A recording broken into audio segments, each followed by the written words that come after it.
Kalau sekolah kan ada sistem zonasi itu dulu tuh. Makam pun sama. Zonasi ini zona inti atau kawasan inti. Kawasan makam keramat atau kawasan yang diduga di dalamnya ada beberapa makam atau situs yang sejaman. Jadi lebih dari satu namanya kawasan. Kalau satu namanya situs gitu, situs cagar budaya. Kalau ini berarti kawasan. Kenapa dilihat ini salah satu pengawalnya atau ajudannya Zainuddin.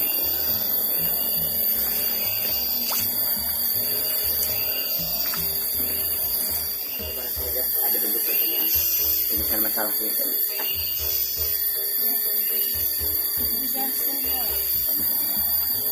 Ya, jadi makam, jadi pertama kita mengenal dulu dari sisi sejarah ya. Zainuddin ini merupakan salah satu ulama besar pada abad ke-17, kurang lebih abad 17 sampai abad 18. Beliau ini salah satu muridnya kan saya belum di Pamijahan.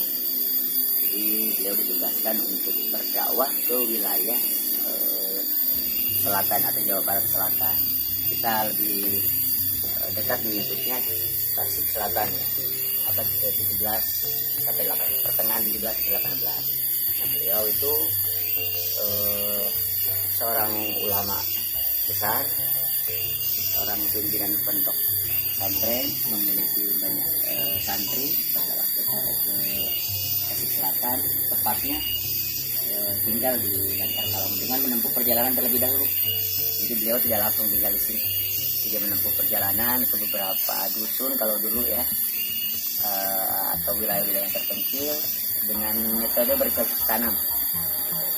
Kalau menanamnya hasilnya melimpah, maka itu bukan tempat beliau untuk tinggal di situ. Jadi kalau area dakwahnya luas, tapi tempat tinggalnya atau domisilinya harus mencari tempat bercocok tanam di satu wilayah yang ketika menanam takarannya sama. Kopi kapung kurma nanam bisa gugis, kadang ini bisa gugis gitu ya, atau sarandang kadang ini sarandang. Nah, ternyata begitu menanam di beberapa tempat, beberapa wilayah pakelonan, hasilnya melimpah, maka beliau mengatakan ini bukan tempat beliau tinggal.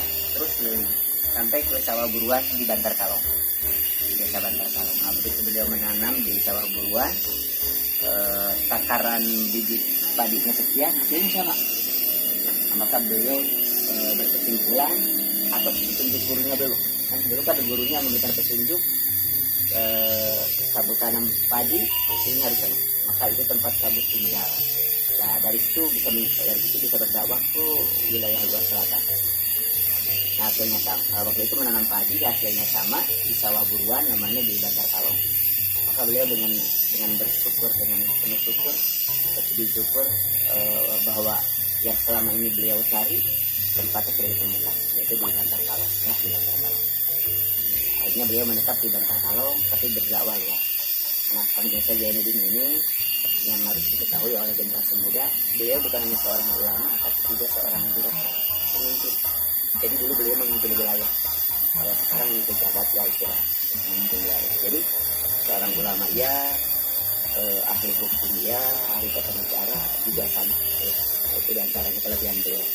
Jadi diantara sahabat-sahabat beliau dulu, muridnya saya belum sih, salah satunya ini saja yang memiliki karakteristik atau kemampuan dia bisa memimpin wilayah. Bagaimana dulu beliau ketika memimpin wilayah? Beliau berhasil memimpin wilayah yang menjadikan wilayah yang beliau pimpin ini Bantar Kalong Lama namanya ya. Ada beberapa desa atau wilayah selatan itu mengalami kemakmuran yang luar biasa.